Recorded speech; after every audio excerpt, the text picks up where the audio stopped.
अस्सलाम वालेकुम नाज़रीन, मैं शुएब अली उमरानी ऐं तव्हां ॾिसी रहिया आहियो BR टाइम न्यूज़। सभ खां पहिरियों शामिल कंदासीं हीअ रिपोर्ट। परॾेही वज़ीर शाह महमूद कुरैशीअ चयो आहे त पीपल्स पार्टी कोरोना वायरस वारे मामले ते सिंध कार्ड खेॾण जी कोशिश न करे। पहिरीं पीपल्स पार्टीअ मां वफ़ाक़ जी खुशबू ईंदी हुई, हाणे उहा सूबाई वर चढ़ी वई आहे।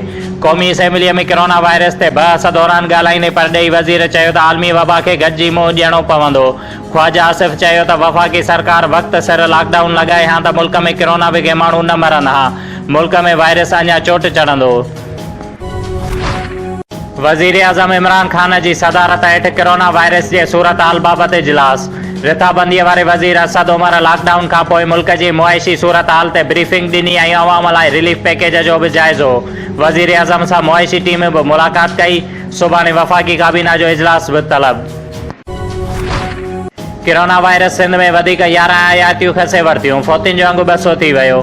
570 नवां केस रिपोर्ट। मरीज़नि जो अंगु 12,000 खां वधी वियो। वॾे वज़ीर मुराद अली शाह चयो आहे त अॼु 432 केस कराचीअ में रिपोर्ट थिया। सिंध हुकूमत पारां कोरोना रिलीफ एमरजेंसी ऑर्डिनेंस ते गवर्नर जा एतराज़ ख़त्म करे ऑर्डिनेंस ॿीहर गवर्नर ॾांहुं माणे छॾियो। ज़रियनि मूजिबि सिंध हुकूमत बिजली ऐं गैस जे बिलनि में रियायत बाबति एतराज़ ख़त्म करे ऑर्डिनेंस मंज़ूरीअ लाइ ॿीहर मोकिले छॾियो। नौशहर फेरोज़ में वधीक 5 ॼणा कोरोना वायरस में मुब्तला। नवां केस साम्हूं अचण खां पोइ शेख पाड़े ऐं उमराणी पाड़े खे सील कयो वियो। ज़िले में मरीज़नि जो अंगु वधी 31 थी वियो।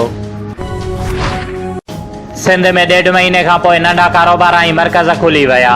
अक्सर शहरनि में SOPs ते अमल न थियो। सिंध हुकूमत पारां लॉकडाउन में नरमीअ खां पोइ कपिड़े, मोबाइल फ़ोन, शूज़, रेती बजरी ऐं हार्डवेयर समेत समूरा दुकान खुली विया।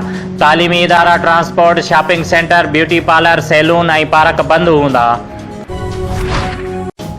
लाड़काणे समेत सिंध जे केतिरनि ई शहरनि में सिंध हुकूमत जे हुकुमनि जी ख़िलाफ़ वर्ज़ी।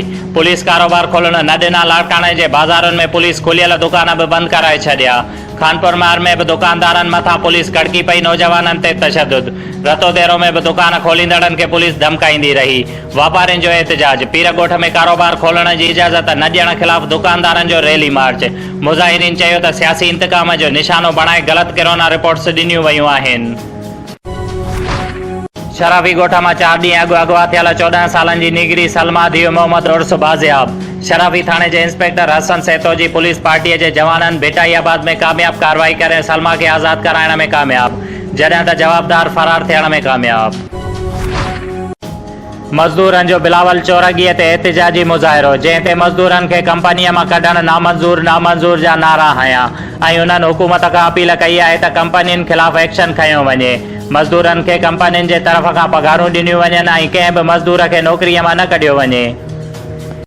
शुएब अली उमराणीअ खे ॾींदा इजाज़त। वधीक ख़बरुनि ऐं अपडेट्स लाइ ॾिसंदा रहो BR टाइम न्यूज़।